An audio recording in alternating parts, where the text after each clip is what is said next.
కానీ సైలెంట్గా ఉన్న ప్రతి ఒక్కడు చేతులెత్తేసినట్టు కాదు.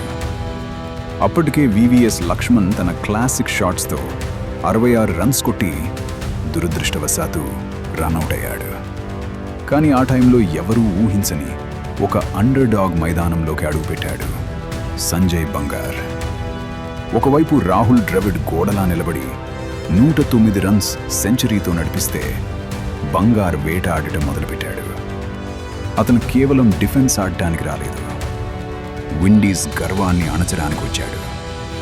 ఒక్కో షాట్ విండీస్ బౌలర్ల పొగరును పటాపంచలు చేసింది. కేవలం 41 బాల్స్లో 57 రన్స్.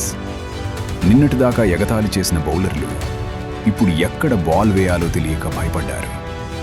ఇది కేవలం పరుగుల వేట కాదు, ఇది గర్జించిన ఇండియన్ బ్లడ్. 325 రన్స్ చేసి చరిత్ర తిరగరాశారు. గుర్తుపెట్టుకోండి, పేరు గొప్పగా ఉండకర్లేదు, పడే దెబ్బ ధాడా పుట్టించేలా ఉంటే చరిత్ర మనదే.